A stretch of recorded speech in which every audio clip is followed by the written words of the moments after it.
Vamos lá, gente. Como escrever intervalos numéricos? Ou seja, como é que eu escrevo aquelas respostas em que eu tenho que dizer que é um intervalo entre um número e outro? Aqui eu estou considerando intervalos reais, tá? Então são todos os números entre dois extremos. Existem algumas marcações, alguns símbolos gráficos que eu uso que facilita na hora de escrever. Qualquer um dos dois, eu vou te contar duas formas de escrever essas respostas, esses intervalos, e você pode escolher a que for mais confortável ou a que for melhor para o exercício. Suponha que eu tenho um intervalo que eu estou falando, olha, são todos os números entre 1 e 2. Todos os números reais entre 1 e 2. Eu posso escrever isso de duas formas diferentes. Veja, 1 e o 2, eles fazem parte do intervalo, as bolinhas estão fechadas. Aqui é importantíssimo eu saber duas coisas. Primeiro, qual é o intervalo, ou seja, quais são essas fronteiras, ou seja, onde começa e onde termina, e se eu vou usar ou não esse intervalo, se a bolinha está aberta ou a bolinha está fechada, se eu posso ou não usar esses intervalos. No caso está fechado, então eu vou escrever entre 1 e 2. Aqui o colchete ele está para dentro, ele está virado para dentro toda vez que eu puder usar essa fronteira, eu puder usar esse extremo. Entre os números eu posso usar ponto e vírgula ou posso usar vírgula, tanto faz. A gente só coloca necessariamente a nossa ponto e vírgula quando alguns números forem um número decimal. Aí obrigatoriamente, para não ter várias vírgulas, para não confundir, a gente coloca ponto e vírgula entre eles. Bom, essa é a forma como intervalo real. Eu posso também querer escrever como conjuntos. Então eu posso escrever que x pertence aos números reais, tal que ele está entre 1 e 2. Ok? Então são duas formas possíveis de escrever. Aqui eu boto menor ou igual nos dois porque o intervalo está fechado. Caso um dos intervalos esteja aberto, então entre 1 e 2, e aí o 1 está aberto, por exemplo, então aqui pelo que eu disse a gente pode fazer assim. O colchete então fica para fora do 1.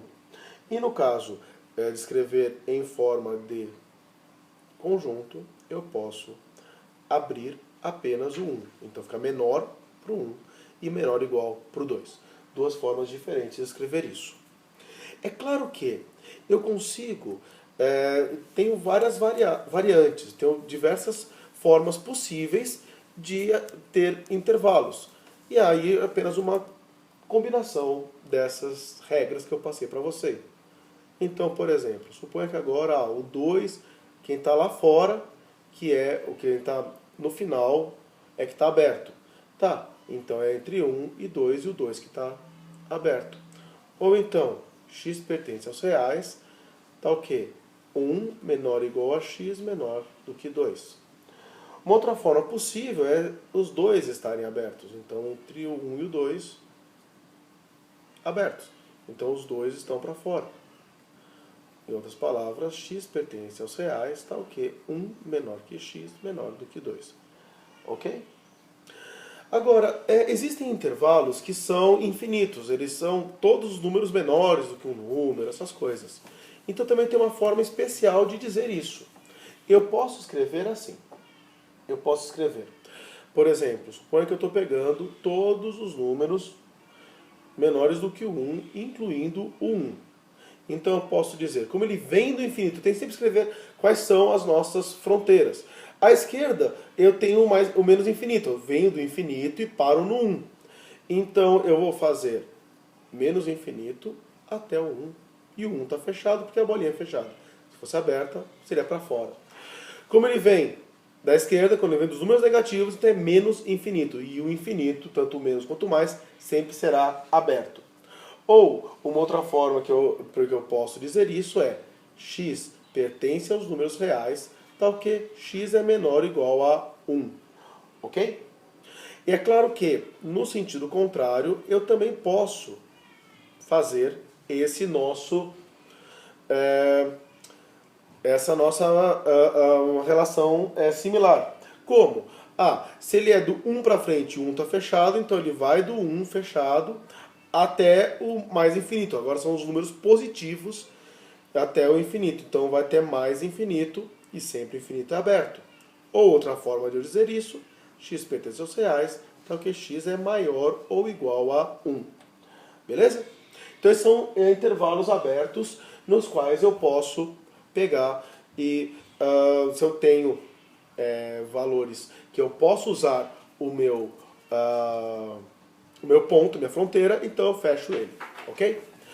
Claro, se eu tiver esse valor fechado, então aberto, né? Então, por exemplo, suponha que seja para valores menores do que 1, para trás, né? Menores, né?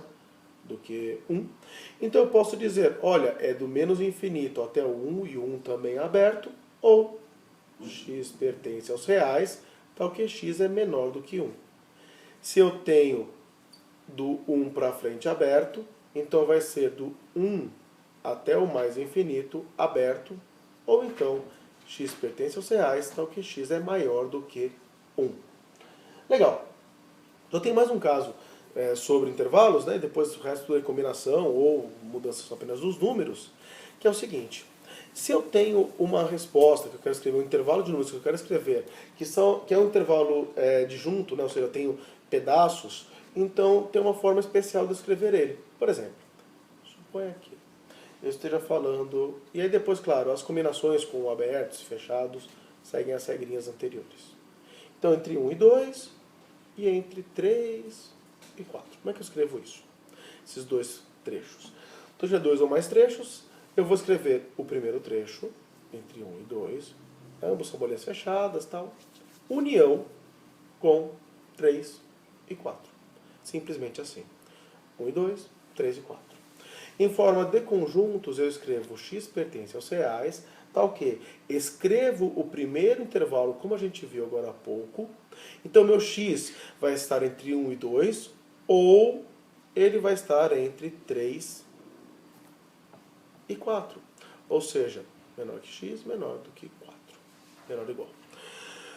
Cuidado, já vi gente colocando e. Esse intervalo e esse intervalo. Só que meu x ele vai estar nesse trecho ou nesse trecho. Eu nunca tenho como estar nos dois ao mesmo tempo. Beleza? Então é assim que a gente escreve intervalos numéricos. Valeu!